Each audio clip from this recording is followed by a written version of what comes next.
Hello, Primrose. What a blessing to be with you on this Holy Week.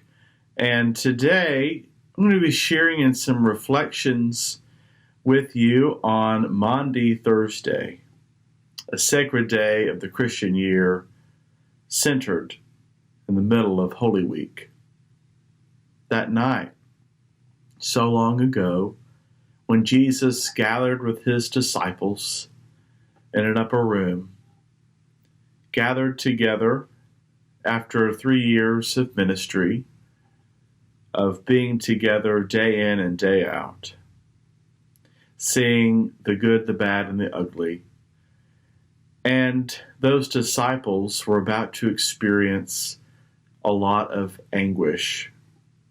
They were going to experience falling into temptation and sin by abandoning Jesus, betraying Jesus, denying Jesus. And we know the weight of that pain is heavy.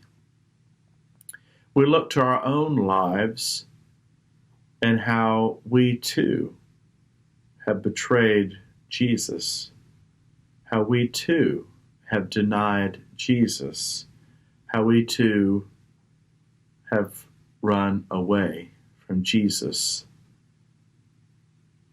This Holy Thursday is a time to reflect upon an intimate evening of people feasting together and in Jesus sharing words of wisdom in those final moments before all chaos comes upon the scene. Now, you have seen the iconic Leonardo da Vinci portrait where Jesus and the disciples are on one side of the table and they're all in different conversations and in different increments away from Jesus on that one side. But let's be honest, that probably isn't how they were seated that evening. One of the portrayals I love is this image behind me. I found this tapestry in China, these different shops, and there are religious and Christian communities that freely worship by permission of the government. And some of them even have stores of things that people have made. And when I saw this tapestry, I just fell in love with it immediately. And one of the reasons I love it so much is actually how close everyone is around the table. It's a round table where everybody can gather. Whereas a long rectangular table means that there's going to be a little bit of a change of distance between one another. And the closeness of the disciples to Jesus shares a message that they followed him faithfully. They just didn't understand what was next or what they needed to really do.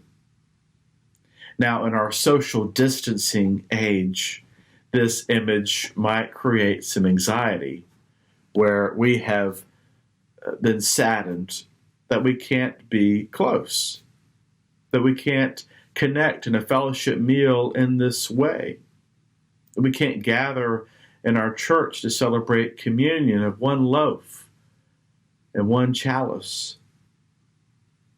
And so, as we reflect upon this image, my hope rests on the day that we will come back together again and be able to be close together. In fellowship meals and in centering ourselves around the Holy Sacrament. Now, I want to share a passage from John with you about this day, Maundy Thursday. It comes from John 13, 31 through 35. When he had gone out, Jesus said, "Now the Son of Man has been glorified, and God has been glorified in him. If God has been glorified in him, God will also glorify him in himself and will glorify him at once. Little children, I am with you only a little longer. You will look for me, and as I said to the Jews, so now I say to you, where I am going you cannot come. I give you a new commandment, that you love one another. Just as I have loved you, you also should love one another.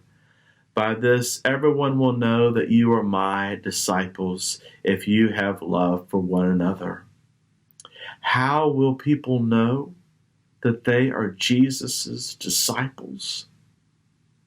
That they love one another. How will people be able to tell that you are a disciple of Jesus? That you love others. We are desperate for love, desperate for a connection.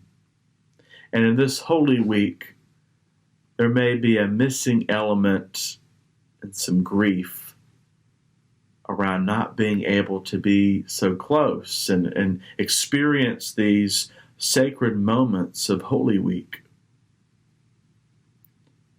But Jesus tells us, regardless of our situation, our circumstances, the path and way forward for a Christian is following the holy commandment to love one another, to love God. And so I know we may be apart on this Maundy, Thursday, but in praise and in celebration of Jesus and a recognition of that holy night so long ago, I share words from Jesus sharing this mandatum, this mandate, this commandment to love one another. That's what the world needs.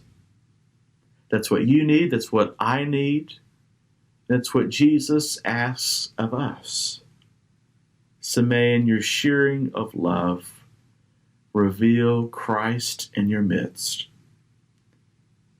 And soon, and very soon, we will gather together and connect as this image portrays a close connection to Christ and one another.